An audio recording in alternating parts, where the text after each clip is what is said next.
Sa iba pang balita, isa na namang lindol ang tumama sa probinsya ng Surigao.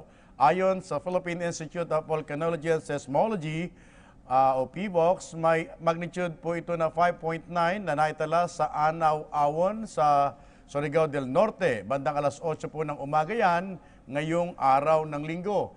Intensity 6 naman po ang naitala sa Surigao City.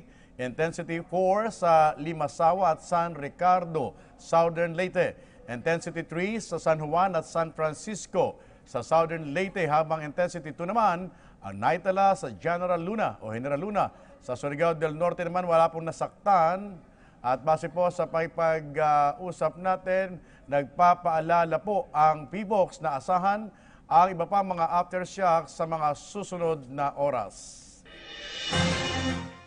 Bago po tayo bumalik sa ating mga bahay, siguraduhin po natin na ito na po ay ligtas at yung mga ating mga struktura ay ito ay structurally sound. Ibig sabihin na check na siya ng ating mga local officials, mga engineers natin, para cleared na siya. Ibig sabihin cleared na pwede na tayong bumalik sa loob upang maiwasan po natin yung casualty or injuries na pwedeng maidulot pa ng mga malalakas na mga aftershocks. Okay.